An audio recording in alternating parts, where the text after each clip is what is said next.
Mary and welcome back to our YouTube channel. It's been a while since we talked about a smartphone that is dedicated for gaming. Alam naman natin that gaming phones has been a thing now. And nung unang lumabas yung POCO F1, naging standard na talaga siya ng mga bang for your buck smartphones. And after that first success, nasundan naman ito ng mga magagandang smartphones nila. Especially na lang din yung predecessor ng ating pag-uusapan ngayon, which is the POCO F3 GT. Yes, ito yung pinakamurang Snapdragon 8 Gen 1 smartphone na mabibili nyo ngayon dito sa atin sa Pilipinas. Or should we say sa lahat actually, basta outside China. And since usapang presyo na rin ito, may dalawang available variants tayo dito sa POCO F3 GT. Para sa 8GB RAM na may 128GB na storage, it retails for 27,590 pesos. While yung ating 12GB of RAM na mayroong 256GB of storage, cost 30,990 pesos. And magiging available na siya via Lazada and Shopee on May 13. Actually, meron silang tinatawag na early bird price starting April 28 to May 12. But I'm not sure guys kung aabot itong video natin para doon. Pero in case man na aabot, all details will be down in the description box. Okay, before we proceed sa kanyang design, pasensya na guys, medyo na-late yung ating video. Medyo na-late ko rin kasing nakuha yung unit and as much as possible, gusto ko sana kompleto na rin yung mailalabas kong video para sa inyo. So kahit na hindi tayo yung nauna, sana panoorin nyo pa rin yung ating video. Yung kulay na meron tayo is the night silver, which I think doesn't look much of a gaming phone. Katulad na lang din ng black version nito. Actually, medyo mas subtle pa yon. So yes, kahit papano, it looks like an ordinary phone ng medyo malayo. Unlike kapag tinignan natin yung mga gaming phones ng Lenovo and of course ROG. Unless na lang of course, you will be getting the yellow colorway na medyo mas flashy yung kulay. Pero ito na nga kung titignan nyo ng mas malapit yung device, from the camera setup, it really screams gaming dahil doon sa kanyang flash shape and the dual LED lights doon sa kanyang mismong camera setup. Itong dalawang LED lights na to, pwede nating ayusin sa settings actually kung paano natin siya gustong gamitin, lalo na sa mga mahilig magtaob ng kanilang smartphones but still wanna get notifs para sa kanilang mga messages. Gladly, the back panel has a Corning Gorilla Glass Victus protection, hindi lang actually yung likod but also the display. Medyo may kabigatan din yung device. It's because of the aluminum frame as well.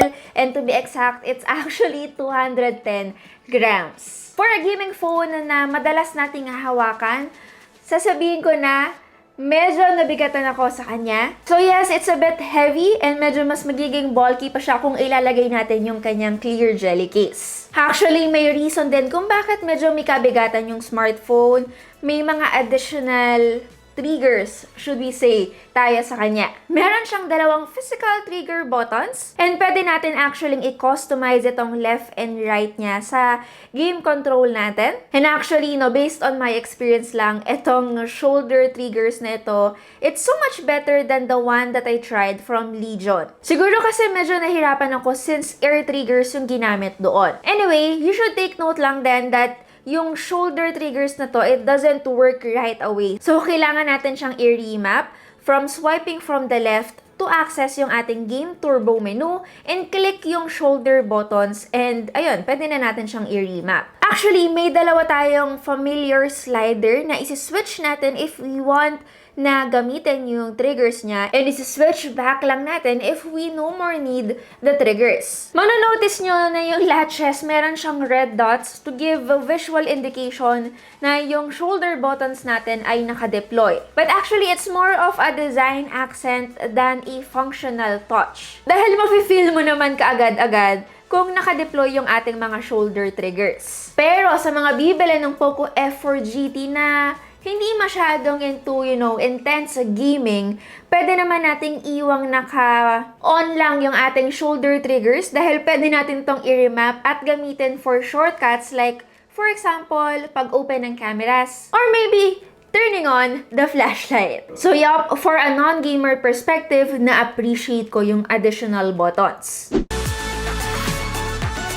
By the way, yung unit pala that I have for review has a 12 gig of RAM with 256 gig of UFS 3.1 storage. And like what I said earlier, it has the latest Qualcomm Snapdragon 8 Gen 1 processor. For a very quick gaming review, POCO highlighted guys during their event that their phone can handle steady 120 FPS mode for 120 minutes or 2 hours para sa kanilang Mobile Legends.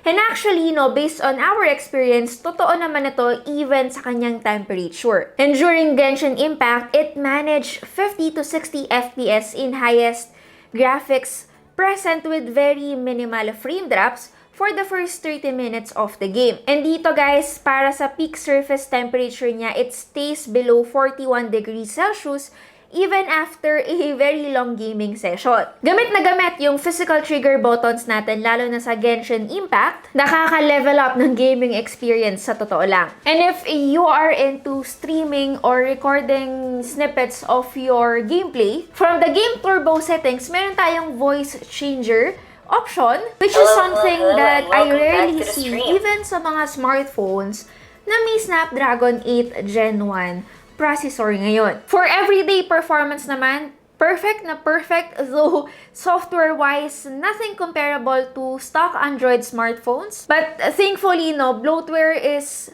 kept minimum dito. Katulad na lang ng Facebook, Xiaomi's own applications, and a couple of POCO apps. And there is no ads inside.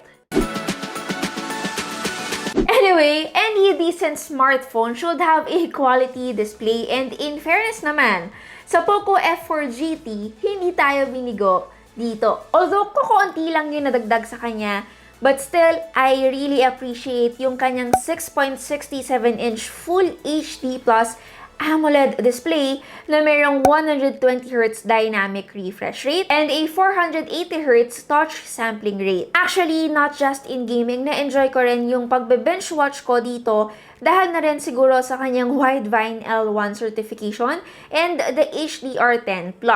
Yun nga lang guys, when it comes to the dynamic refresh rate, kapag tayo ay nagsiswitch between 60Hz and 120Hz, yun nga lang you might wanna take note, for the dynamic refresh rate, it only switches between 60 and 120Hz rather than dropping it further to 10Hz for photos and reading.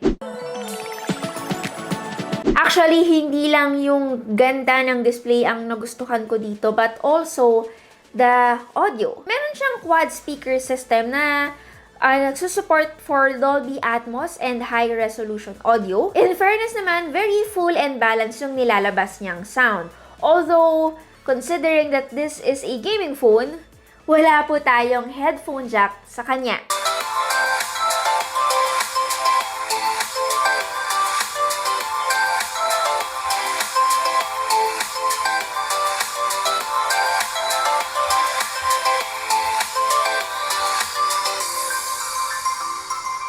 I forgot to mention as well during the first part ng ating video na hindi po expandable via micro SD card itong ating phone. So we are stuck at 128GB or 256GB of storage. So talaga namang pag-isipan yung mabuti kung anong variant yung bibilin nyo. At syempre kung ano na rin games yung ilalagay nyo sa smartphone na to. Anyway, mapapansin nyo yung ating volume rockers is located on the left rather than putting it on the right since of course puno na nga yung ating kanang bahagi. And kung mapapansin nyo rin, wala siyang in-display fingerprint sensor despite it having an AMOLED display. I'm not sure why they did this, pero okay lang naman. Ang importante, mabilis at consistent yung ating side-mounted fingerprint sensor.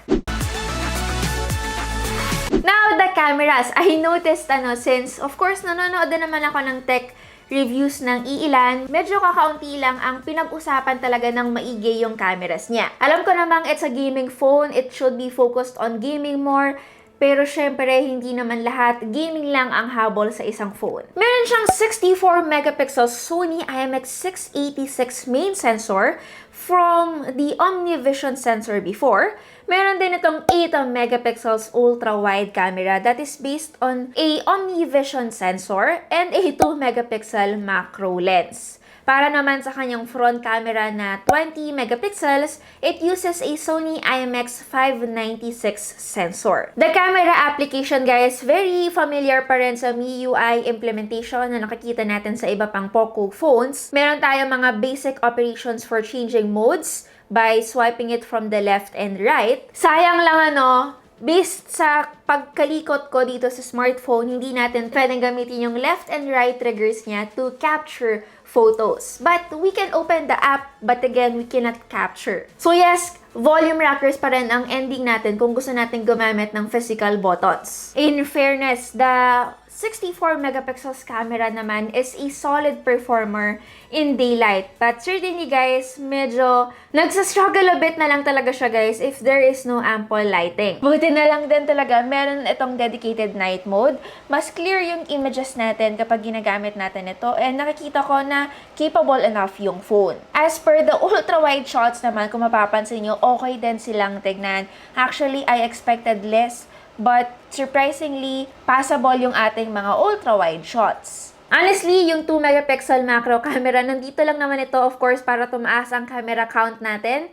But most situations, hindi talaga ito nagagamit, lalong-lalo na sa mababang resolution niya. Also guys, makakakuha rin tayo ng always-on stabilization sa lahat ng modes and may option tayo to use the H.265 codec for encoding.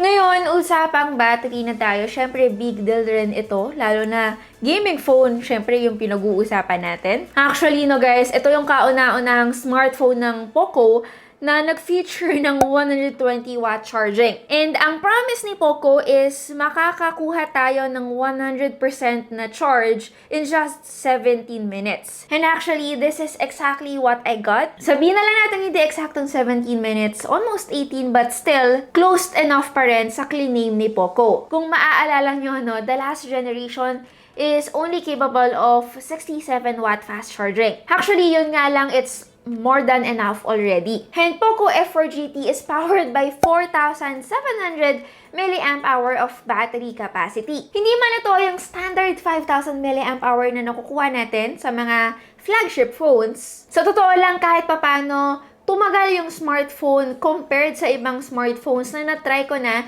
meaning those phones are not that optimized. I was able to get, guys, 6 hours of screen on time, lalo na kapag medyo demanding, katulad na lang din ng gaming ko. It isn't the best again, pero it's not that bad.